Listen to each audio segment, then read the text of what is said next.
প্রিয় দর্শক, টেবিল টক অনুষ্ঠানে আপনাদের স্বাগত। আজ মহান বিজয় দিবস। আজকের বিশেষ আয়োজনে সঙ্গে আছে আমি ডক্টর কাজল রশিদ শাহীন। আমাদের সঙ্গে মঞ্চে উপস্থিত রয়েছেন দুজন অতিথি। এই মুহূর্তে আমরা এখন কথা বলবো আমাদের অতিথি সিনিয়র সাংবাদিক ও রাজনৈতিক বিশ্লেষক মাহবুব আলমের সঙ্গে। মাহবুব ভাই, আপনাকে স্বাগত। মাহবুব ভাই, আজ মহান বিজয় দিবস এবং এবারের বিজয় দিবস এমন একটা প্রেক্ষাপটে এলো যে কিছুদিন আগে আমাদের একটা বড় রকমের গণঅভ্যুত্থান সংঘটিত হয়েছে এবং সেই গণঅভ্যুত্থানের কয়েক মাস পরে আমাদের বিজয় দিবস। এবং আমরা মনে করছি যে আমাদের বাংলাদেশ গণঅভ্যুত্থান পরবর্তী সময়ে একটা নতুন আকাঙ্ক্ষার ভিতর দিয়ে যাচ্ছে, নতুন আকাঙ্ক্ষার পথে হাঁটছে। তো সেই মুহূর্তে এবারের বিজয় দিবস আপনি কেমন দেখলেন, কেমন অনুভব করছেন? আমার কাছে যেটা মনে হয় যে এইবারে বিজয় দিবসের একটা বিশেষ বৈশিষ্ট্য আছে। স্বাধীনতা উত্তর বাংলাদেশে আমরা যে বিজয় দিবস পালন করেছি গতানুগতিক। স্বাধীনতার পর প্রথম কয়েক বছর, প্রথম এক দশক একটা উৎসাহ উদ্দীপনা এক ধরনের ছিল, জি জি, কিন্তু পরবর্তী পর্যায়ে এটা খুবই গতানুগতিক ছিল। জুলাই আগস্ট অভ্যুত্থানের পর পুরো পরিস্থিতি পাল্টে গেছে এবং মানুষের মধ্যে একটা উদ্দীপনা আসছে, বিশেষ করে তরুণ এবং যুবকদের মধ্যে। কারণ আমরা যদি খেয়াল করি গত ৫-৭ বছরে বিজয় দিবস এবং অন্যান্য অনুষ্ঠানে, জাতীয় দিবস, শহীদ মিনার বা শহীদ দিবস, সেইভাবে তরুণদের কিন্তু অংশগ্রহণটা ছিল না। পুরনো প্রজন্ম, ৭১-এর প্রজন্ম, তারাই এই বিজয় দিবসটা মূলত পালন করত। কিন্তু প্রেক্ষিতটার আরেকটা বড় বদল আছে। জি, কারণ এবারের বিজয় দিবসটা একটা চ্যালেঞ্জিং মুডে হচ্ছে। কারণ আমাদের স্বাধীনতার পর আমাদের এই স্বাধীনতার যে স্বাদ, স্বাধীনতার যে মর্ম, সব কিছুকে আত্মসাৎ করার একটা প্রবণতা ছিল। বিশেষ করে স্বাধীনতার যুদ্ধে ভারত আমাদের সাহায্য করেছিল, এটা যেমন সত্যি কথা। স্বাধীনতা উত্তর বাংলাদেশে আমাদের বাংলাদেশকে লুটও করেছিল ভারত। এমনকি স্বাধীনতার পরপরই তারা লুট করা শুরু করেছিল। তারা আমাদের বিভিন্ন ক্যান্টনমেন্ট থেকে তারা আমাদের অস্ত্র পর্যন্ত লুট করেছে, যেটা প্রয়োজন ছিল না। তারা এসেছিল মিত্রবাহিনী। মিত্রবাহিনী তো এটা তো বিজয় তারা করে নাই, মিত্রবাহিনী আমাদের সহযোগিতা করার জন্য এসছে, কিন্তু একটা লুটেরার ভূমিকা পালন করেছে। আপনি জানেন এবং সারা দেশবাসী জানে, সেই সময় এই লুট বন্ধ করার জন্য মেজর জলিলকে অনেক মূল্য দিতে হয়েছে। হ্যাঁ মাহবুব ভাই, আমরা একটু একেবারে সরাসরি বিজয় দিবসের বিষয়টা আলোচনায় গিয়ে তারপর ওই দিকে যেতে চাচ্ছি। যে ধরেন আমাদের বিজয়ের যে আকাঙ্ক্ষা ছিল বা আমাদের মুক্তিযুদ্ধের যে আকাঙ্ক্ষা, আমাদের স্বাধীনতার যে আকাঙ্ক্ষা, সেই আকাঙ্ক্ষা আমরা দেখছি যে গত ৫০ বছরে সেই অর্থে পূরণ হয়নি। এ ব্যাপারে আপনার কি মত, যে এর জন্য আমরা কাদেরকে দায়ী করতে পারি বা আসলে ব্যর্থতাটা কোথায়? হ্যাঁ, এটা তো সত্যি যে আমাদের যে ৭১-এর মুক্তিযুদ্ধ বা ৭১-এর যে স্বাধীনতা সংগ্রাম, সেই আকাঙ্ক্ষার প্রতিফলন পরবর্তী সময় ঘটে নাই। অর্থাৎ সেই আকাঙ্ক্ষার অপমৃত্যু ঘটানোর চেষ্টা করা হয়েছিল। মুক্তিযুদ্ধের আকাঙ্ক্ষা কি ছিল? মুক্তিযুদ্ধের ছিল গণতন্ত্র, ছিল সমাজতন্ত্র, ছিল জাতীয়তাবাদ, ছিল ধর্মনিরপেক্ষতা। আপনি খেয়াল করেন আমাদের ৪টা মৌলিক নীতি ছিল। খেয়াল করেন সমাজতন্ত্রের বিষয়টা আস্তে আস্তে স্বাধীনতার পর যারা সমাজতন্ত্রের শক্তি, যারা বামপন্থী শক্তি, তাদের শেখ মুজিবের সময়ই ৩০,০০০ হত্যা করা হলো।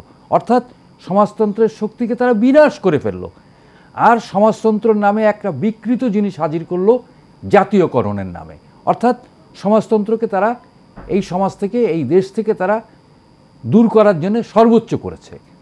আওয়ামী লীগের গঠনতন্ত্র সমাজতন্ত্র ছিল, আনুষ্ঠানিকভাবে গঠনতন্ত্র থেকে সমাজতন্ত্র তারা বিদায় দিয়ে দেয়। এইবার আসেন গণতন্ত্র। বাংলাদেশে তো গণতন্ত্র কখনোই প্রতিষ্ঠিত হয় নাই। ৭৩ সালের ৭২-এর সংবিধানের পরে ৭৩ সালের একটা নির্বাচন হয়েছিল, সেই নির্বাচনও গণতান্ত্রিক উপায়ে হয় নাই, জোর জুলুম করে নির্বাচন হয়েছিল, অনেককে প্রার্থী করতে দেওয়া হয় নাই। ৯০-এর গণঅভ্যুত্থানের পরে গণতন্ত্র এদেশে কায়েম হলো, কিন্তু সেই গণতন্ত্রও ৩ জোটের রূপরেখা বাস্তবায়ন না করে সেই গণতন্ত্রকে গলা টিপে হত্যা করা হলো। শেখ হাসিনার শাসনামলে ২০০৮ সালে একটা নির্বাচন, তারা ক্ষমতায় আসলো। তারপরে ১৪, ১৮ এবং তারপরের যে নির্বাচন ২৪, এটা বিনা ভোটের নির্বাচন, কখনো হচ্ছে ডামি নির্বাচন। এইভাবে করে গণতন্ত্র হত্যা করলো। তারপর আজকে যে একটা গণতান্ত্রিক পরিবেশে মানুষ মুক্তভাবে কথা বলতে পারছে, স্বাধীনভাবে কথা বলতে পারছে, এই রকম একটি পরিবেশে আজকে আমরা বিজয় দিবস পালন করছি। এবং সত্যিকার অর্থেই মানুষ মন খুলে আনন্দ করে বিজয় দিবসটা করতে পারছে। যেটা ৭২ সালে পারা গেছিল, তারপরে ৯০-এর পরে পারা গেছিল, আর ৯০-এর পরে কয়েক বছর পারা গেছিল, এরপরে কিন্তু আমরা মন খুলে কথা বলতে পারি না। বিজয় দিবসের অনুষ্ঠানে মঞ্চে যারা বক্তারা আসতেন, অথবা গানের ক্ষেত্রে যারা আসতেন, অথবা কোরাস গানের ক্ষেত্রে যারা আসতেন, এমনকি নাটকের ক্ষেত্রে, সেখানে নানান প্রতিবন্ধকতা ছিল।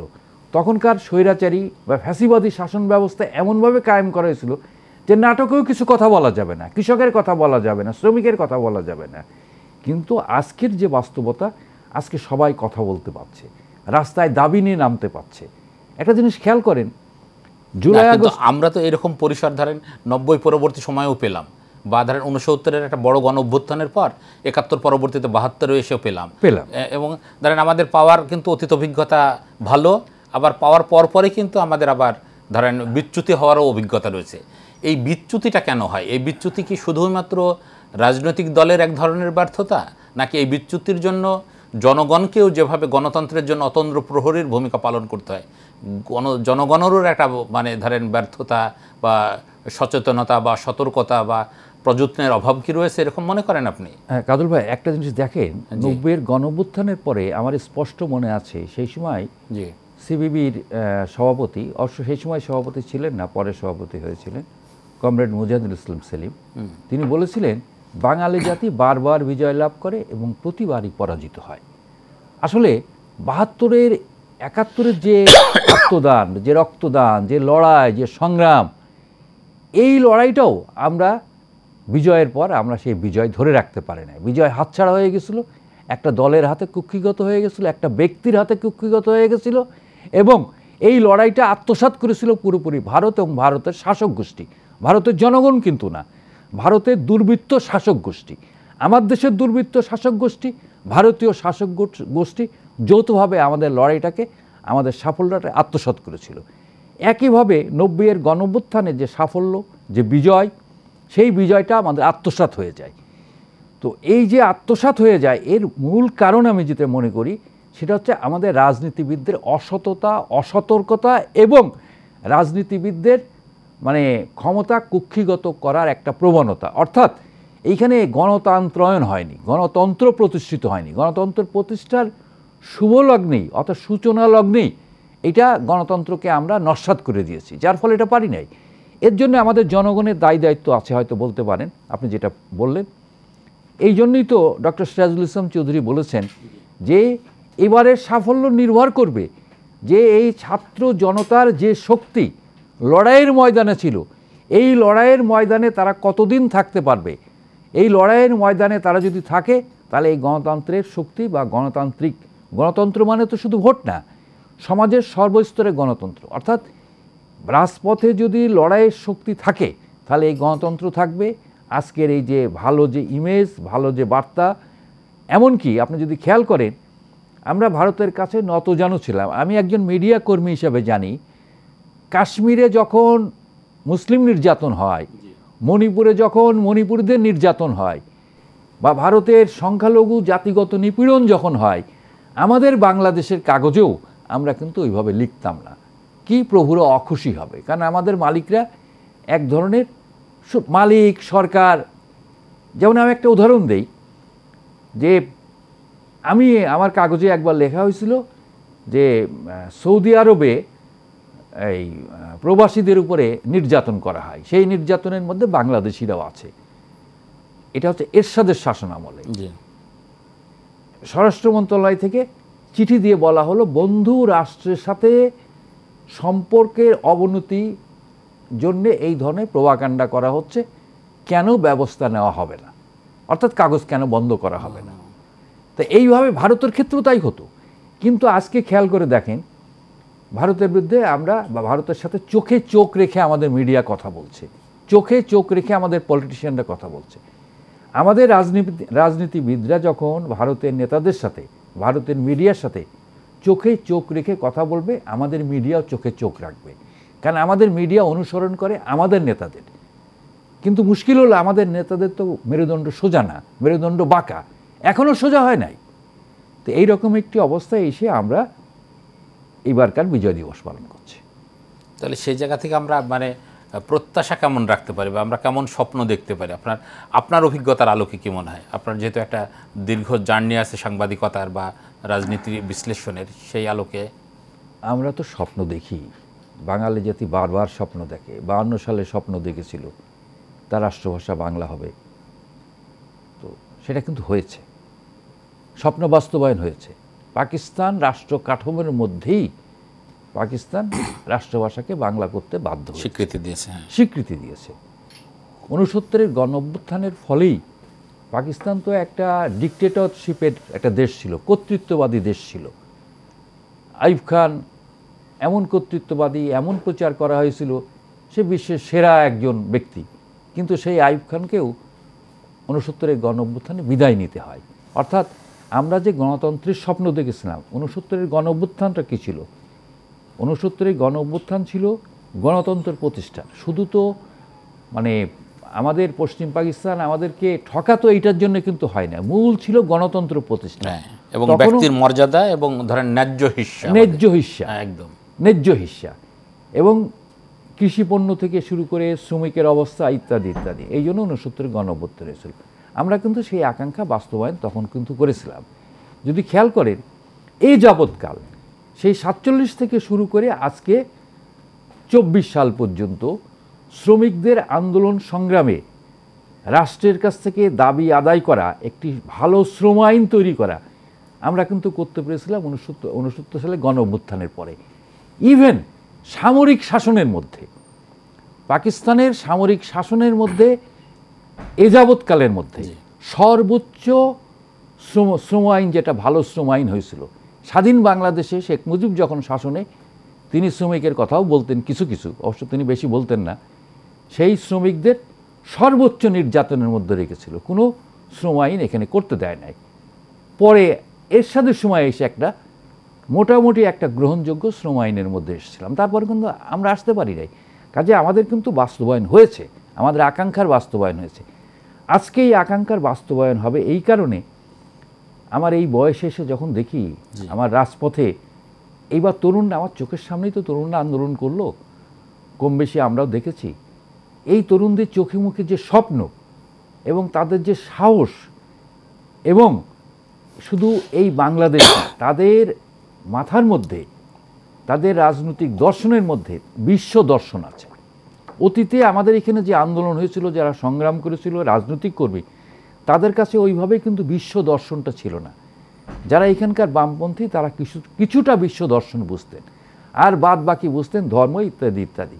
অর্থাৎ কিন্তু এই আন্দোলনে যারা যুক্ত, এই যে নতুন প্রজন্ম, এরা কিন্তু সারা বিশ্বের রাজনীতি একেবারে গুলে বেটে খেয়ে তারপরে পরিকল্পনা নিয়ে মাত্র অল্প দিনের মধ্যে তার একটা সংগ্রাম সফল করেছে। মানে মহব্ব ভাই, আপনি বলছেন যে এদের একটা প্রজ্ঞা রয়েছে, এদের এক ধরনের মানে জানাশোনার বোঝাপড়ার একটা বড় রকমের জায়গা রয়েছে, সেটাই বলতে। এবং যদি সেটাই হয় তাহলে ধরেন আপনি যে প্রত্যাশার কথা বলছেন এবং আমরাও সেই প্রত্যাশাটা রাখতে চাই, পাশাপাশি আমাদের একটু জানতে ইচ্ছে করে যে তাদের প্রতি আপনার যে এই যে আশাবাদ বা যে প্রজ্ঞার আলোটা আপনি দেখছেন, গত 4 মাসের যে বাস্তবতা, মানে গণঅভ্যুত্থান পরবর্তীতে, সেই প্রজ্ঞার বাস্তবতার পথে কি আছে, নাকি সেখানেও একটু মনে হচ্ছে যে তাদেরকে আর একটু, এইটা আপনি কিভাবে দেখেন? আমার কাছে মনে হয় না কোনো ব্যত্যয় ঘটে নাই। ব্যত্যয় ঘটেনি না।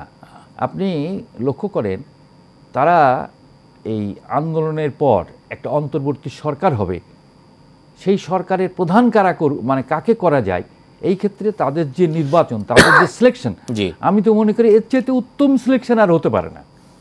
ডক্টর মোহাম্মদ ইউনূস, এটা তো উত্তম সিলেকশন। হ্যাঁ, মানে এর বিকল্প আমাদের এই মুহূর্তে নেই, এর বিকল্প আমাদের ছিল না অবশ্যই। তো কাজেই এই যে ছাত্রদের, এটা অল্প অল্প বয়স, বাচ্চা ছেলে, 24-25 বছর, আমার মনে হয় কারোরই বয়স বোধ হয় 26 ক্রস করে নাই। তো এইরকম আমার সন্তানেরও বয়সের চেয়ে অনেক বেশি।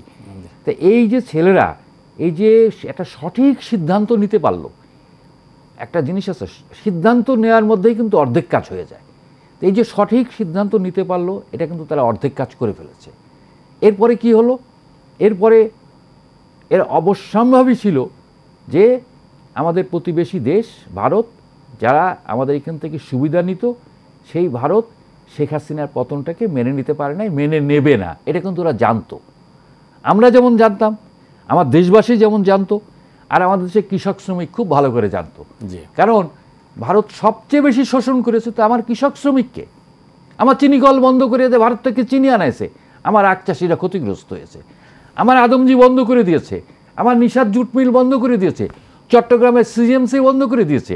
কি জন্যে? আমার পাটকল বন্ধ করে আমার শ্রমিককে সরাসরি বেকার করে। আমি বলতে চাচ্ছি সরাসরি ক্ষতিগ্রস্ত হয়েছে ভারতের এই আগ্রাসী নীতিতে। কারণ আপনাকে আমি একটা তথ্য দিতে পারি, এটা তথ্যটা আজকের না। মাহবুব ভাই, আমি একটা করি যে ধরেন আমরা এইভাবে অন্যদের উপরে দায় চাপাই দিয়ে আমাদের ব্যর্থতাটাকে একটু আড়াল করতে চাচ্ছি। মানে ধরেন অন্যরা তো তাদের নিজে প্রত্যেকেই তো তার স্বার্থটা অবশ্যই দেখবে। এই যে ধরেন আপনি যে কথাটা বললেন যে জাতীয়করণের নামে বা আদমজির কথা বললেন বা চিনিকলের কথা বললেন, অন্যান্য পাটকলের কথা বললেন, এইগুলো কিন্তু একটা দীর্ঘ প্রক্রিয়ার ভিতর দিয়ে হয়ে আসছে এবং এইগুলো কিন্তু প্রত্যেকটা রাজনৈতিক সরকারই মানে এগুলো করার চেষ্টা করছে বা করেছে। তাহলে মানে আমাদের জনগণ কেন এগুলোর বিরুদ্ধে রুখে দাঁড়ালো না? বা এইখানে আমাদের জনগণ কিন্তু রুখে দাঁড়াচ্ছে। আপনি যদি একটু স্মরণ করেন, একটু মনে করেন, আদমজির পাটকল শ্রমিকরা আদমজি রক্ষা করার জন্য তারা সর্বোচ্চ ত্যাগ স্বীকার করেছে, তারা আন্দোলন করেছে, সংগ্রাম করেছে। সেখানে শুধুমাত্র আদমজির শ্রমিকেরা কেন, ওয়াই নট আমরা সবাই? আমরা সবাই হতে পারি না। যেন আমি বলতে পারি, আমি মিডিয়ার একজন মিডিয়ার লোক হিসেবে আমি যতটুকু জানি, একটি মিডিয়া আদমজি যখন বন্ধ করে প্রতিটি মিডিয়া ওয়েলকাম করেছে, স্বাগত জানিয়ে সম্পাদকীয় লিখেছে। তাহলে কারণ আমার মিডিয়াকেও দায়ী করতে হবে। মিডিয়া দায়িত্ব, কারণ আমার মিডিয়া হচ্ছে, এরা হচ্ছে চুয়ানি খায়, চুয়ানি। আমার রাজনীতিবিদরা কমিশন খায়, এটাও চুয়ানি। অর্থাৎ সাম্রাজ্যবাদী অর্থনীতির যে চুয়ানি চুয়ায়ে চুয়ায়ে পড়ে, আমার রাজনীতিবিদদের মধ্য দিয়ে এই যে মানে মিডিয়া থেকে শুরু করে সব জায়গায় তারা পায়। এটা হচ্ছে ওয়ার্ল্ড ব্যাংক, IMF এর এক ধরনের মানে ষড়যন্ত্রের আমরা শিকার হয়েছি। এই ষড়যন্ত্রকারী কারা? ষড়যন্ত্রকারী ভারত, আমার প্রতিবেশী দেশ। এইটা আমরা বুঝতে পারি নাই, অথবা বুঝলেও আমরা ব্যক্তিগত স্বার্থে, গোষ্ঠীগত স্বার্থে, রাজনৈতিক স্বার্থে, মূলত রাজনৈতিক স্বার্থে। কারণ আমাদের রাজনীতিবিদদের একটা ধারণা হয়ে গেছিল ভারতের সমর্থন ছাড়া বুঝি আমরা টিকতে পারবো না, অথবা ভারতের সমর্থন ছাড়া আমরা বুঝি ক্ষমতায় আসতে পারবো না, অথবা ভারত এত বড় দেশ, এত শক্তিশালী দেশ, হাতের মতো একটা শরীর, কাজেই তার ভয়ে আমরা ভীত সন্ত্রস্ত।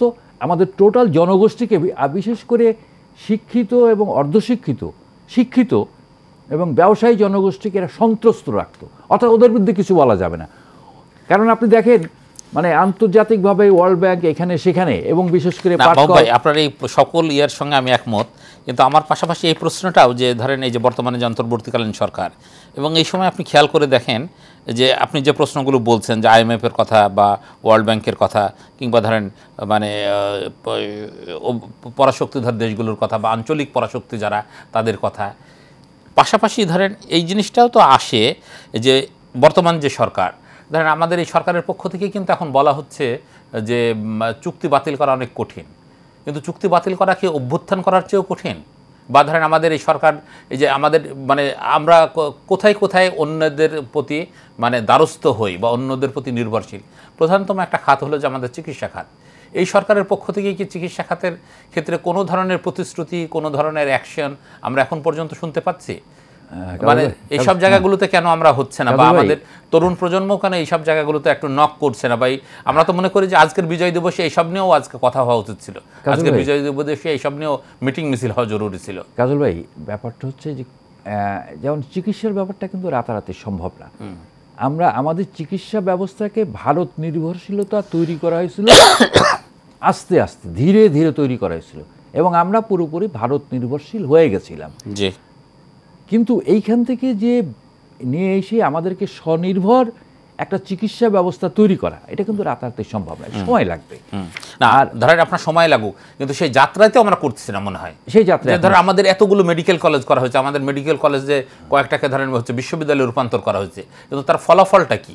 বা এখন এসে তারা কি কোনো অ্যাকশনে যাচ্ছে যে আমরা 6 মাসের ভিতরে, 1 বছরের ভিতরে, কিংবা একটা মেডিকেল কলেজের ধরেন পাশ করে বেরিয়ে আসতে যে 4 বছর, 5 বছর বা 6 বছর সময় লাগে, ওই পুরোটা সময়ের যে আবর্তন, আমরা সেই আবর্তনের ভিতর দিয়ে এটা কমপ্লিট করব, আমরা তো এই ধরনের কথাগুলো শুনছি না। মানে আমরা যে নতুন চ্যালেঞ্জে যাচ্ছি, নতুন চ্যালেঞ্জ গ্রহণ করছি, সেই জায়গাগুলোতে আমরা কেন যাচ্ছি না?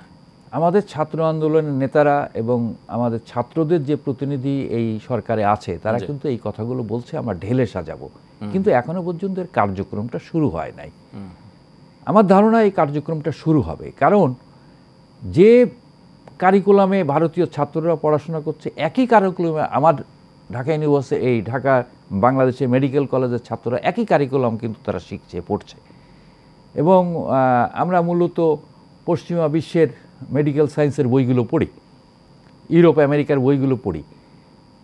এবং আমাদের যারা শিক্ষক আছেন এই শিক্ষকরাও কিন্তু অযোগ্য নন, এরাও কিন্তু যোগ্য শিক্ষক। কারণ এই শিক্ষকরা কিন্তু অনেকেই মানে ব্রিটেন, আমেরিকা বা অন্য অন্য দেশে কিন্তু তারা শিক্ষকতাও করেন। আমাদের সমস্যা হচ্ছে আমাদের সামগ্রিক ব্যবস্থার মধ্যে। এই সামগ্রিক ব্যবস্থা এটা রাজনৈতিক নেতৃত্বের উপরে নির্ভর করবে। তা আমার বিশ্বাস আছে এই নতুন প্রজন্ম এই ব্যবস্থার পরিবর্তন করবে, এই জন্যই সংস্কারের কথা বলছে।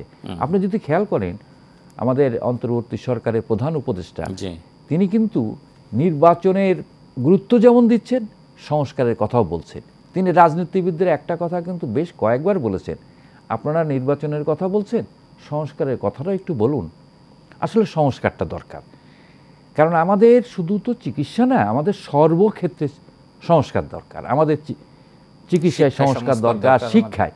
আপনি খেয়াল করেন আমরা যখন ছাত্র ছিলাম তখন আমরা জানতাম ঢাকা ইউনিভার্সিটি ওয়ার্ল্ড র্যাঙ্কিংয়ে আছে। এমনকি এরশাদের স্বৈর শাসনের সময় যে ওয়ার্ল্ড র্যাঙ্কিংগুলো আমরা দেখতাম তখনও ঢাকা ইউনিভার্সিটি ছিল, আমাদের বুয়েট ছিল। আপনি খেয়াল করেন 1000 ইউনিভার্সিটির মধ্যে আমরা নাই না, কিন্তু ধরেন ওই জিনিসটাও আছে। আপনার যে প্রশ্নটা বললেন যে আমাদের ওষুধের মানগুলো কোথায় গিয়ে দাঁড়াইছে আপনার নিশ্চয় জানা আছে। যে সিম্পল আমাদের নাপা, মানে ধরেন আমাদের এখানে যদি একটা মানে 5টা নাপা খেয়ে যা কাজ হয়, ধরেন অন্য দেশের 2টা বা 1টা নাপা খেয়ে তাই কাজ হয়, কারণ মানগত পার্থক্য তৈরি হয়েছে। তো এইসব জায়গাগুলোতে যদি আমরা কাজ না করি তাহলে কিভাবে হবে? এই প্রশ্নের আপনার কাছ থেকে উত্তর নেব। তারা আমার কাছে যেটা মনে হয় যে এই সব জায়গায় এই গণঅভ্যুত্থান অন্তর্বর্তী সরকার চুপচাপ আছে, বিষয়টা এরকম না। যে সংস্কার কার্যক্রমের মধ্যে এই ব্যাপারটা কিন্তু আছে, আমাদের স্বাস্থ্য ব্যবস্থা সংস্কারের কথা বলা আছে। তো এইটা আসলে রোগটা কোথায়, রোগটা তো আগে নির্ণয় করতে হবে। কাজে সংস্কার কমিশন আমাদের রিপোর্ট না দিলে কোনো অ্যাকশানে তো যাওয়া যাবে না। কারণ এইখানে যেমন ধরেন আলু পটলের সিন্ডিকেট যেমন আছে, এটাও কিন্তু একটা সিন্ডিকেট, ওষুধ সিন্ডিকেট। মানের ব্যাপারটাও আছে এবং তার সাথে চিকিৎসার ব্যাপারটা আছে, এবং এর সাথে কিন্তু সামগ্রিক অর্থনীতি যুক্ত। যেমন আমাদের এখানে যে পরিমাণ মানে হৃদরোগ, হার্টের রোগ হয়, অথবা আমাদের এখানে মস্তিষ্কের রোগ হয়, যে কি হয়েছে যে স্ট্রোক করে হাসপাতালে, এর কারণটা কি? এটা কিন্তু ইউরোপে এত হয় না, অথবা আপনি যদি চায়নায় যান এতটা হয় না। এটা হয় বাংলাদেশ এবং ভারতের পূর্ব অঞ্চল, অর্থাৎ যেইখানে ভেজাল খাবার আছে, ভেজাল খাবারের জন্য, বিশেষ করে ভেজাল তেলের জন্য কিন্তু এটা বেশি হচ্ছে। এটা হচ্ছে মানুষের একটা হচ্ছে মানুষের জীবনযাপনের পদ্ধতিগত কারণেও মানুষ অসুস্থ হয় না তা না, কিন্তু এই যে রোগ ব্যাধি হচ্ছে এই সমস্ত কারণে। অর্থাৎ এই চিকিৎসার সাথে যুক্ত আছে আমার খাদ্য ব্যবস্থা। আমার খাদ্য ব্যবস্থা না হলে আমার রোগ বেশি হবে, রোগ বেশি হলে তার চিকিৎসক বেশি লাগবে, আমার হাসপাতাল বেশি লাগবে। তো এতে করে যে বৈদেশিক মুদ্রা, আমাদের দেশীয় মুদ্রা, বিদেশ থেকে আমদানি রপ্তানির যে ব্যাপার স্যাপার, এগুলো সব যুক্ত। তো এই জন্যে সংস্কার কমিশন দেখি আমরা কি রিপোর্টটা দেয়। আমরা আশা করছি সংস্কার কমিশন দেশকে স্বনির্ভর করার। যেন আমি একটা ছোট্ট উদাহরণ দিতে পারি এই চিকিৎসার ক্ষেত্রে, আপনি নিশ্চয়ই আমার সাথে একমত হবেন, কারণ তথ্য বলে একটা ছোট্ট দেশ কিউবা, 1,15,00,000 মানুষের দেশ, চিকিৎসা ব্যবস্থায় পৃথিবীতে সেরাদের সাথে তারা কম্পিট করছে। এবং এই কোভিডের সময় তারা কিন্তু দুনিয়ার কারো কাছ থেকে কোভিডের নেয়, তারা কিন্তু কোভিডের ইঞ্জেকশন বের করছিল। এবং সারা পৃথিবীতে এখনও পর্যন্ত পুরো ল্যাটিন আমেরিকার এসব ধনী ধনী দেশ, ব্রাজিল, চিলি, এরা কিন্তু চিকিৎসা করতে ওইখানে যায়, কারণ কম পয়সার চিকিৎসা এবং ভালো চিকিৎসা। এবং চোখের চিকিৎসায় বলা হয় যে কিউবা হচ্ছে বেস্ট, দি বেস্ট। না, তাহলে ওরা যদি পারে আমরা কেন পারবো না, সেটাই প্রশ্ন। এবং আপনাকে আরেকটু আমি যোগ করি মাহবুব ভাই, যে কিউবা বলে যে তারা হচ্ছে শুধু কিউবার দেশের মানুষের স্বাস্থ্যের দায়িত্ব নেয়নি, তারা পুরো ল্যাটিন আমেরিকার স্বাস্থ্যের দায়িত্ব নিয়েছে।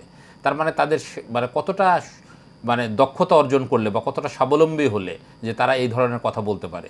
শুধু ল্যাটিন আমেরিকা নয়, ওরা আফ্রিকারও বহু দেশের দায়িত্ব নিচ্ছে। সেই সব জায়গা থেকে আপনি যে কথাটা বলছিলেন যে ধরেন কিছু জিনিস তো আসলে তদন্ত করে বলেন বা হচ্ছে সমীক্ষা করে বলেন বা অনুসন্ধান করে বলেন বের করতে হবে, আবার কিছু জিনিস কিন্তু আমরা চোখেও দেখতে পারি, মানে একেবারে দৃশ্যত, মানে যেটা দৃশ্যগ্রাহ্য বলা যায়।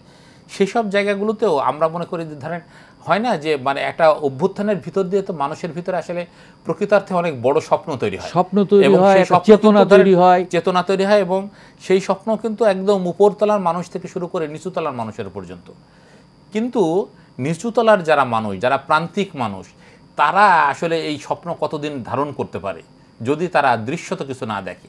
ধরেন এই অভ্যুত্থানের সঙ্গে রিক্সাওয়ালাদের যে যুক্ততা ছিল, এই অভ্যুত্থানের সঙ্গে ধরেন হকারদের যে পরিমাণ যুক্ততা ছিল, বা মানে ধরেন যারা ক্ষুদে দোকানদার, মানে নানা রকমের পেশার মানুষজন, এদের যে যুক্ততা, সেই যুক্ততার জায়গা থেকেও যদি আমরা দেখি যে অভ্যুত্থান পরবর্তী সময়ে তাদের প্রাপ্তিটা কী, তারা কি ধরেন ওই মানে যে রিক্সাওয়ালা একটা সময় হোটেলে বসে টাকার অভাবে বা এর অভাবে একটা রুটি খেত এবং সেই রুটিটাও চিকন হতে হতে এমন একটা পর্যায়ে দাঁড়িয়েছে যে তার কিন্তু আসলে পুষ্টিও তো দূরে থাক, ন্যূনতম ক্ষুধাটাও নিবারণ হয় না। এইসব জায়গাগুলোতে আমাদের চোখ দেওয়াটা জরুরি কিনা আপনি মনে করেন? আমি তো মনে করি যে প্রান্তিক জনগোষ্ঠীর মানে দিকে আমাদের মানে দেওয়া উচিত।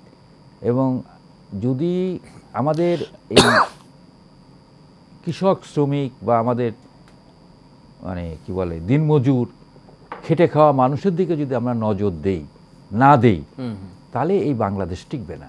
কারণ তা যদি টিকতো তাহলে আওয়ামী লীগ সরকার আজকে ক্ষমতায় থাকতো। কারণ আওয়ামী লীগ সরকার, শেখ হাসিনা সরকার কী করেছে, ব্যবসায়ীদের সমস্ত রকম সুযোগ সুবিধা দিয়েছে, লুটপাট যা ইচ্ছা করো, ব্যাংক লোটো যা ইচ্ছা করো, কিন্তু গরিবের জন্য কিছু করে নাই। কিন্তু ওদেরকে এত সুবিধা দিয়েও তো ওই রাষ্ট্রকে টিকে রাখতে পারে নাই, ব্যাংকগুলো খালি হয়ে গেছে। তো আজকে আমাদের এটা দায়িত্ব এবং কর্তব্যের মধ্যেও পড়ে। কারণ এই আন্দোলনে, শুধু এই আন্দোলন না, যে কোনো আন্দোলনে গরিব মানুষের অংশগ্রহণ সবচেয়ে বেশি। ইভেন আজকে বাংলাদেশ টিকে আছে শুধু গরিব শ্রমিক কৃষকের টাকায়। যদি বলেন কীরকম, বিদেশ থেকে যে রেমিটেন্স আসে এটা কাদের টাকা? বাংলাদেশের বড় লোকরা টাকা বিদেশে পাঠায়, আর গরিব কৃষকের ছেলেরা, রিক্সাওয়ালার ছেলেরা বিদেশে যে টাকা এই দেশে পাঠায়, শ্রম বিক্রি করে তারা এখানে, অর্থাৎ গরিব মানুষের টাকা। একেবারে গার্মেন্টসে যে মেয়েরা কাজ করে তাদের শ্রমের টাকার উপর বাংলাদেশ টিকে আছে। এই গার্মেন্টসের শ্রমিক কারা? গরিব মানুষ, অর্থাৎ গরিব মানুষের টাকায় বাংলাদেশ চলছে। অথচ আপনি দেখবেন এয়ারপোর্টে গেলে, আমার নিজেরও অভিজ্ঞতা আছে, ওরা ওই ফর্মগুলো পূরণ করতে পারে না এবং মানে আমি দেখেছি তাদের দূর করে এসে বলে যে একটু পূরণ করে দেন, তার দূর করে তাড়াই দেয়। তাদের মানে এত দুর্ব্যবহার করে, ইমিগ্রেশনের লাইনে দাঁড়ায়। দুর্ব্যবহার তো রাষ্ট্রেরই দুর্ব্যবহার, এটা রাষ্ট্র করে। হ্যাঁ, তাহলে রাষ্ট্র এই জায়গায় সংশোধনটা, এই জায়গায় সংশোধন এইবার। এই জন্য আমি এই ইউনূস সরকারকে, ডক্টর ইউনূস সরকারকে আমি মানে একেবারে ধন্যবাদ দিতে চাই।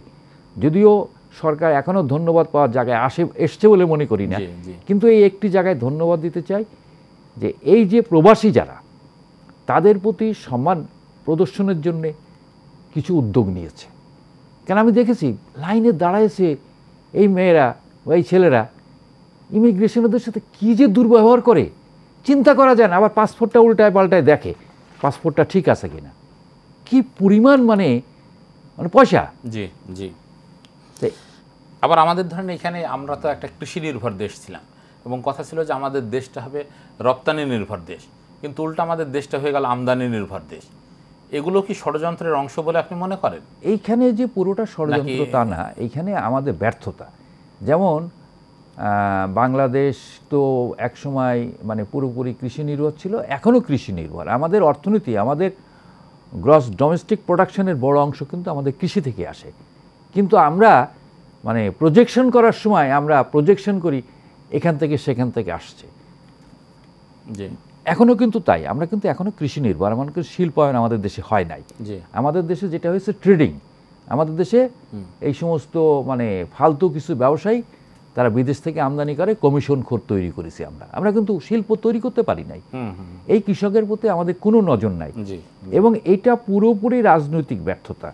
কারণ রাজনৈতিক দলকেই, রাজনৈতিক নেতৃত্বকেই, যারা রাষ্ট্র চালায় তাদেরকে সিদ্ধান্ত নিতে হবে আমরা দেশটাকে স্বনির্ভর দেশে পরিণত করতে পারবো কিনা অথবা করব কিনা। পৃথিবীর যে সমস্ত দেশ স্বনির্ভর হওয়ার পরিকল্পনা নিয়েছে, 100% পরিকল্পনা পৃথিবীর কোথাও বাস্তবায়ন হয় না। আজকে যদি আমরা স্বনির্ভর হওয়ার পদক্ষেপ নিতাম, আজকে যদি 40%ও বাস্তবায়ন হতো, তাহলে আজকে আমার এত কৃষকের দুরবস্থা হতো না। আজকে কৃষক কিন্তু ভীষণ খারাপ অবস্থায় আছে। এমনি আমরা ঢাকা শহরের মানুষ, আমরা মনে করি না কৃষকের শুধু দুরবস্থা না, আবার আমাদের ধরেন কৃষি পণ্যেরও তো অভাব সেই জায়গাগুলো তো রয়েছে। হ্যাঁ, অভাব আমাদের দেখেন, ধরেন আমাদের মরিচটা পর্যন্ত আমদানি করা লাগে, বা আমাদের ডিমটা পর্যন্ত আমদানি করা লাগে, বা পেঁয়াজটা পর্যন্ত আমদানি করা লাগে। এটার জন্য দায়ী হচ্ছে যে রাষ্ট্র পরিচালনা যারা করছে তাদের মিথ্যাচার। যেমন আগের প্রধানমন্ত্রী ছিলেন, আমি নাম উল্লেখ করে বলতে চাই, আগের প্রধানমন্ত্রী ছিলেন শেখ হাসিনা। তিনি কদিন পর পর ভাষণ দিয়ে বলতেন আমরা কি বলে খাদ্যে স্বয়ংসম্পূর্ণ। এর চেয়ে বড় মিথ্যাচার কিছু হয়? আমরা প্রতি বছর 40 থেকে 50 লক্ষ টন চাল আমদানি করি, 60 থেকে 65 লক্ষ টন আমরা গম আমদানি করি, সুদূর ইউক্রেন থেকে গম আমদানি করি, ইন্ডিয়া থেকে গম আমদানি করি, ইন্ডিয়া থেকে চাল আমদানি করি, আমরা পেঁয়াজ আমদানি করি, আমাদের মায়ানমার থেকে আমদানি করা লাগে, মায়ানমার থেকে আমদানি করা লাগে। তা আমাদের তো সামগ্রিক কোনো পরিকল্পনাই করা হয় না আমার কৃষি জমি কোন অঞ্চলে কোন জমিতে কোন ফসল ভালো হয়। এবং আমার কৃষি বিশ্ববিদ্যালয় থেকে যারা বেরিয়েছে ওদেরকে মাঠে পাঠিয়ে কৃষককে হাতে কলমে বোঝানো, যেটা কিউবাতে বোঝানো হয়েছে, যেটা উত্তর কোরিয়াতে বোঝানো হয়েছে। উত্তর কোরিয়া কিন্তু স্বয়ংসম্পূর্ণ দেশ, একদম, তারা কিন্তু বাইরেতে কিচ্ছু নেয় না, কিচ্ছু কেনে না। আজকে আমাদের এটা করা হয় নাই। আমরা কৃষি বিশ্ববিদ্যালয় থেকে কৃষি গ্রাজুয়েট আমাদের ধরেন করা হয় না, এবং এই জায়গাগুলোতে রাজনৈতিক দলগুলোর ব্যর্থতা বা রাজনীতিবিদদের ব্যর্থতা থাকার পরেও ধরেন আমরা প্রতি বছর বিজয় দিবস উদযাপন করি, স্বাধীনতা দিবস উদযাপন করি, কিন্তু এইসব উদযাপনের সময়ও কেন আমরা এইগুলো বিশ্লেষণ করি না বা এইগুলো তলিয়ে দেখার চেষ্টা করি না যে আমরা বিজয় দিবস উদযাপন করছি কিন্তু আমার জনগণের সকলের মুখে বিজয়ের হাসি আছে তো? এইসব নিয়ে আমাদের বুদ্ধিজীবী সমাজের কথা যদি বলেন বা সুশীল সমাজের কথা বলেন, তারা কতটা সক্রিয় বা সরব বলে আপনি মনে করেন? কাজল ভাই, আমাদের রাজনীতিবিদরা নষ্ট হয়ে গেছে। আমাদের বুদ্ধিজীবী বদরুদ্দিন ওমরের ভাষায় বলতে হয় যে আমাদের এখানে স্বাধীন বুদ্ধিবৃত্তিক চর্চাই নাই। আমাদের বুদ্ধিজীবীরা দলে দাসে পরিণত হয়েছে, তারা কোনো না কোনো দলের দাসে পরিণত হয়েছে। এক ধরনের বলা যায় দ্বিদলীয় বৃত্ত বা বহুদলীয় বৃত্তের ভিতরে তারা চলে গেছে। বহুদলীয় না, দ্বিদলীয় বৃত্তের মধ্যে বা ত্রিদলীয় বৃত্তের মধ্যে। আপনি যদি খেয়াল করেন, এই কোটা সংস্কার আন্দোলনের শুরুতে 5ই জুন কোটা সংস্কার আন্দোলন যখন ওরা করবে, তখন ওরা কিন্তু সবার আগে গেছিল বুদ্ধিজীবীদের কাছে বিবৃতির জন্যে। এটা নাহিদ ইসলাম প্রথম আলো এক লেখায় বলেছেন যে আমরা তাদের কাছে গেছিলাম পরামর্শের জন্যে এবং আমাদের সমর্থন।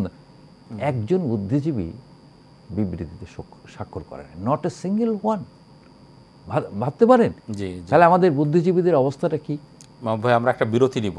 মাহবুব ভাই, আজকে আমরা কথা বলছিলাম যে আমাদের বিজয় 1971 থেকে 2024। আমরা বিরতির পরে আপনার কাছে জানতে চাইব যে এই সময়কালের ভিতরে আমরা আশাবাদী হওয়ার মতো ধরেন কি মাহেন্দ্রক্ষণ পেয়েছি, যে জায়গাটা আমাদের মনে হয়েছিল যে আমরা এবার নিশ্চিত ঘুরে দাঁড়াবো। প্রথমত হচ্ছে 71-এর মুক্তিযুদ্ধের সময় মানুষের মধ্যে প্রচণ্ড আশাবাদ তৈরি হয়।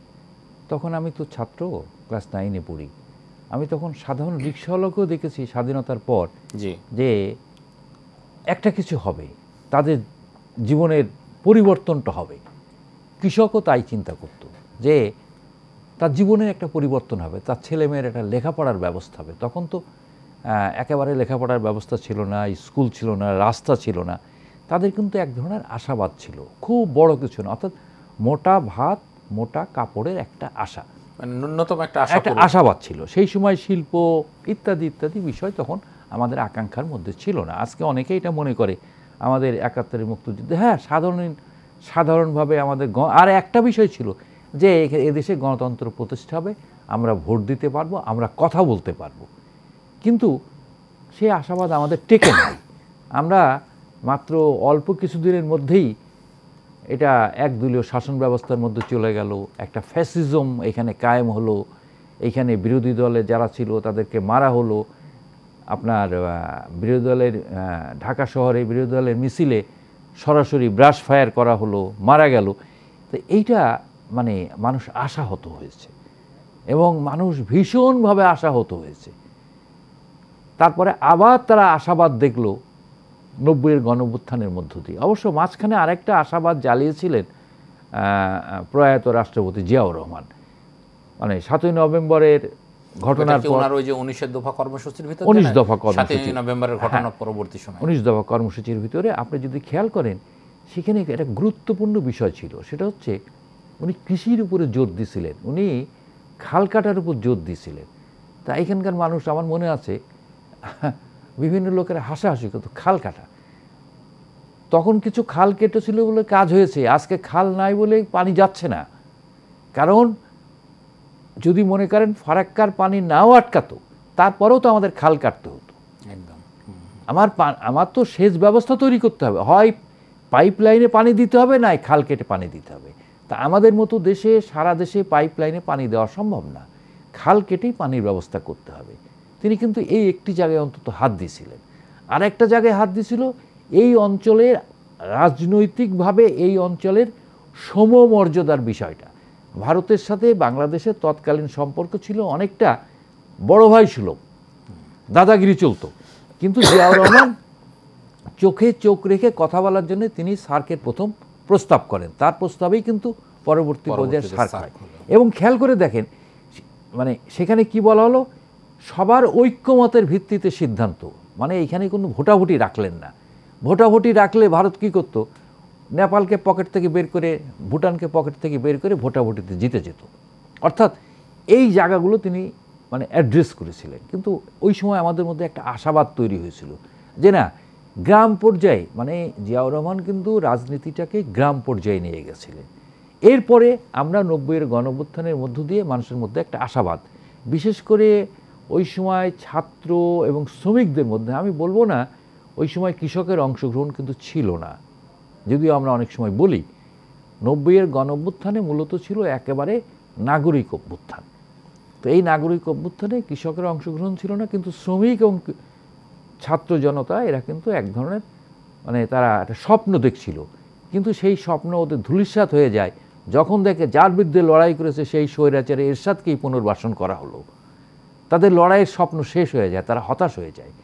আজকে দীর্ঘ বছর পরে আবার একটা লড়াইয়ের মধ্য দিয়ে তাদের মধ্যে নতুন স্বপ্ন, নতুন আশা আকাঙ্ক্ষা দেখা দিয়েছে তরুণ প্রজন্মের মধ্যে, এবং তারা এখন মনে করছে যে তারা দেশে গণতন্ত্র প্রতিষ্ঠা করবে, সমস্ত রকমের সংস্কার করবে। তবে অতীতে তাকে এর একটা পার্থক্য আছে। অতীতে ছাত্র জনতা কখনোই কিন্তু মানে কি করতে হবে এটা কিন্তু কোনো গভর্নমেন্টকে ডিকটেট করে নাই, কিন্তু আজকে ছাত্র জনতা কিন্তু গভর্নমেন্টকে ডিকটেট করছে, গভর্নমেন্টকে বলছে যে তোমাদের এটা করতে হবে। এই ল্যাঙ্গুয়েজে কিন্তু আঙুল তোলে নাই, আজকে বলছে সংস্কার করতে হবে। আপনি যদি খেয়াল করেন মানে বৈষম্যবিরোধী ছাত্র আন্দোলন বলছে যে সংস্কার আগে করতে হবে, এটা খুব জরুরি। সংস্কারবিহীন অবস্থায় আবার একটি রাজনৈতিক সরকার আসবে, দলীয় সরকার আসবে, অথবা জোট সরকার আসবে, অথবা জাতীয় সরকার আসবে। এই সংস্কারগুলো যদি না করা হয় তাদের জন্য কিন্তু বিপদ ডেকে নিয়ে আসবে। আর সবার আগে যেটা আপনি যেটা বলছিলেন, আমাদের আলু পেঁয়াজ সব ভারত থেকে আনতে হয়, আমরা কেন তৈরি করতে পারি না? আমরা তৈরি করার পরও তো ক্রাইসিস হয়। আমরা তো আলু উৎপাদনে তো আমার তো সারপ্লাস, আলু তো উদ্বৃত্ত, আমরা যে সংরক্ষণ করতে পারি না ঠিকমতো, ব্যবস্থাপনাটা করতে পারি সেইটাই। ইভেন আমার যে চাল, ইঁদুরের পেটে কি পরিমাণ চাল যায় তার কোনো পরিসংখ্যান আছে? চাল যে মাঠ থেকে নিয়ে এসে বাড়ি থেকে আমার ঘর পর্যন্ত আসতে, একজন মানে ঢাকার মার্কেট পর্যন্ত আসতে এই যে ওয়েস্টেজ হয় তার কোনো পরিসংখ্যান আছে? অর্থাৎ আমাদের কোনো ক্ষেত্রে, যেমন আমি ছোট্ট একটা উদাহরণ দিই, কলা, আমাদের দেশে তো কলা খুব সস্তা, এবং কলা হচ্ছে একটা ব্যালেন্সড ফুড, জি, বা সকল পুষ্টির চাহিদা, সকল পুষ্টির চাহিদা কলা এবং দুধ হয়। আমাদের এখানে পর্যাপ্ত পরিমাণ কলা উৎপন্ন হয়, কিন্তু সেই কলা আমি কলাটা উৎপন্ন করে খাওয়ার আগে তার মধ্যে বিষ ঢেলে দিচ্ছি, দিয়ে আমি খাওয়াচ্ছি, আমরা ক্যান্সারের রোগ তৈরি করছি। মাহবুব ভাই, এই যে ধরেন আমরা এতক্ষণ যেসব বিষয়ে কথা বললাম, সেসব বিষয়ে কথা বলার ভিতর দিয়ে আমরা ধরেন যদি বলি যে অনেক ক্ষেত্রে আমাদের রাষ্ট্রের একটা ব্যর্থতা রয়েছে, বা আমাদের রাজনীতিবিদদের একটা মানে ধরেন ব্যর্থতা বলি বা রাজনীতিবিদদের অপারগতা বলি, সেই বিষয়গুলো রয়েছে। এখন এই সব জায়গাতে কি আমাদের আসলে সামাজিক শক্তি যদি কার্যকর থাকতো, তাহলে কি এইসব ব্যর্থতাগুলো কম হতো, বা এইসব কাজগুলোকে আরও বেশি ভালোভাবে সুফল পাওয়া যেত? মানে রাষ্ট্র যন্ত্র তার রাষ্ট্রের মেশিনারিজগুলো এমনভাবে একটা জায়গায় নিয়ে দাঁড়িয়েছে যে সামাজিক শক্তি বলতে যে যেটা বোঝায়, সেই শক্তিটা কিন্তু নেই। এখন ধরেন আমাদের দেশটা পুরো একটা আমলা নির্ভর দেশ, বা ধরেন একেবারেই রাষ্ট্রনির্ভর দেশ। কিন্তু আগে তো ছিল যে সমাজ নিজে থেকেই তার স্বয়ংসম্পন্ন ভূমিকা রাখতো, এবং সমাজই রাষ্ট্রকে এক ধরনের পরিচালনা করতো, বা হচ্ছে সমাজই ডিরেকশন দিত। সেই জায়গাটা থেকে আমরা কিভাবে বিচ্যুত হলো? এবং এটা তো আপনি নিশ্চয় জানেনও যে আমাদের 1971-এর যে মুক্তিযুদ্ধ, বলা যায় সেই মুক্তিযুদ্ধও কিন্তু এত দ্রুত যে ত্বরান্বিত হলো বা এত দ্রুততম সময়ের ভিতরে সম্পন্ন হলো, তার পিছনে কিন্তু আমাদের সামাজিক শক্তির জেগে ওঠার বিষয় ছিল। মুক্তিযুদ্ধের সাথে সমাজ একত্ব হয়ে গেছিল বলেই, ধরেন আমার মুটে মজুর, কুলি বলেন, তাঁতি বলেন, নদীর মাঝি বলেন, সবাই যে যোগ্য হলো, সেটা তো আসলে সমাজ জেগে ওঠার কারণে। এই জায়গাগুলোতে আপনার কি মনে হয়? যে কাজল ভাই, আপনি একেবারে মানে মানে সমস্যার মূলে গেছেন আপনি। প্রথমত হচ্ছে রাষ্ট্র ব্যর্থ না, আমাদের রাজনীতিবিদ এবং সরকার ব্যর্থ। রাষ্ট্র আমার রাষ্ট্রও কখনো কখনো ব্যর্থ রাষ্ট্রে পরিণত হয়। আমি মনে করি না আমার রাষ্ট্র ব্যর্থ রাষ্ট্রে পরিণত হয়েছে। আমি রাষ্ট্র ধরেন একটা প্রপঞ্চ রাষ্ট্র পরিচালনা করে আসলে না, তারপরেও রাষ্ট্র কিন্তু ব্যর্থ হয়। পৃথিবীতে অনেক ব্যর্থ রাষ্ট্র আছে। আমি মনে করি না আমাদের রাষ্ট্র ব্যর্থ রাষ্ট্রে পরিণত হয়েছে। আসলে আমাদের এ যাবৎকালে ব্যর্থতা হচ্ছে রাজনীতিবিদ এবং সরকারের ব্যর্থতা। আর সমাজের যে কথা বললেন, সমাজ কাঠামোটা আমাদের ভেঙে যাওয়ায় আমাদের বিপদ হয়েছে। যেমন আমরা অনেকেই মনে করি যে ইউরোপে তো সবই রাষ্ট্র করে, সবই সরকার করে, ওদের দেশের মানুষ তো সব মানে ইন্ডিভিজুয়াল। কিন্তু ইউরোপের আপনি মনে করেন সুইডেনে আপনার বাড়ির সামনে আপনারই লাগানো গাছ আপনি কি কাটতে পারবেন? না, কাটতে পারবেন। অবহিত করতে হবে, আপনাকে অবহিত করতে হবে। কোথায়? মিউনিসিপ্যালিটিতে। অর্থাৎ মিউনিসিপ্যালিটি ওটা তো সমাজের একটা স্ট্রাকচার, অর্থাৎ সেখান থেকে অনুমতি আনতে হবে। একেবারে শেষের দিকে চলে আসছে, আপনি যদি এক লাইনে বলেন যে আমরা আমাদের বিজয়কে যদি সত্যিকারেরই সর্বজনীন বিজয়ে পরিণত করতে চাই, তাহলে আমাদের মানে সবার আগে কোন দিকে নজর দিতে হবে? এক লাইন, আমাদের একেবারে সময় শেষ। সবার আগে যেটা করতে হবে, রাষ্ট্র সংস্কার করতে হবে এবং স্বনির্ভর দেশ করার জন্য একটি পরিকল্পনা করতে হবে, আমি মনে করি। ধন্যবাদ মাহবুব ভাই। প্রিয় দর্শক, টেবিল টকের একেবারে শেষ পর্যায়ে আমরা বিদায় নেব। আপনারা আমাদের সঙ্গে থাকুন, এশিয়ান টেলিভিশনের সঙ্গেই থাকুন। আপনাদের সবাইকে ধন্যবাদ।